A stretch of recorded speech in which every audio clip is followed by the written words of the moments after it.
안녕하세요, 김쌤입니다.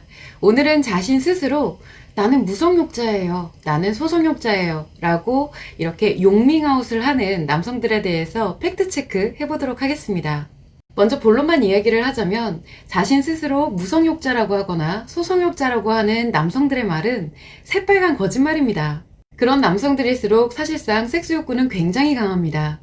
다만 이 섹스욕구의 욕구풀이 과정이 탐탁지 않다 보니 섹스에 대해 재미가 없다고 이야기를 하는 것입니다. 첫 번째로 섹스를 오로지 자신의 감각기관의 만족을 위한 것으로만 여기는 경우 이러한 일이 심심치 않게 발생합니다. 감각기관의 쾌락은 언제나 쾌락 적응을 하고 남자의 속마음은 새로운 성정보에만 즐거움을 느끼기 때문에 새로운 자극을 위해서 이것저것을 시도하면 할수록 그 한계가 명확해집니다. 그러면 더 이상 새로울 것도 없고 적응된 감각에 의해 재미가 없어지는 것입니다. 결국 이것은 섹스의 본질이 무엇인지 전혀 알지 못하기 때문에 발생하는 일입니다.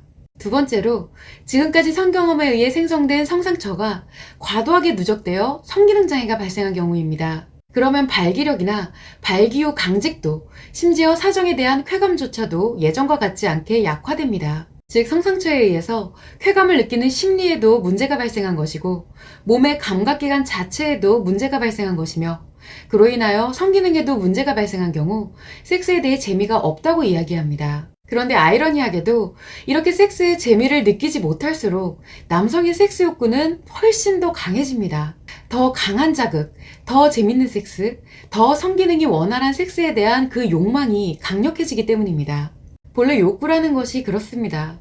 자신이 없다고 생각할수록 그와 비례하게 커지는 것이기 때문에 남성은 성기능만 예전과 같지 않아져도 그에 대한 섹스 욕구가 커집니다. 결국 자신이 무성욕자, 소성욕자라고 말하는 남성들은 자신에게 뭔가 문제가 생겼다고 말하는 것과 같은 것인데 그 원리를 아무도 모르기 때문에 그렇구나 라고 받아들입니다.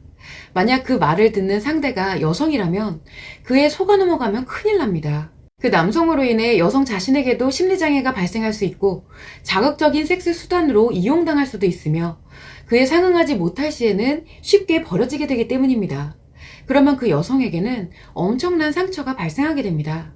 심지어 그런 남성은 상대 여성에게 자신이 안전한 대상임을 어필하기 위해 그런 이야기를 할 수도 있습니다.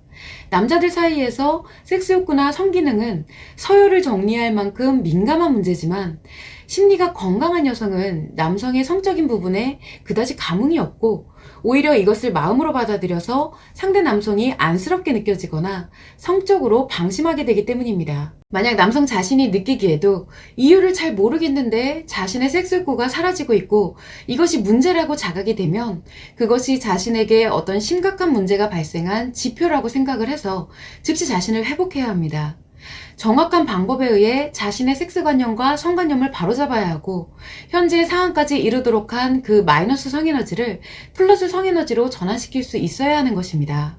그렇게 되면 그 남성은 죽는 날까지 강력한 성기능과 섹스 능력을 갖고 이제까지 느껴보지 못했던 그 한계가 없는 섹스의 유토피아를 살아갈 수 있게 된다는 점을 유념하시면 좋을 것 같습니다.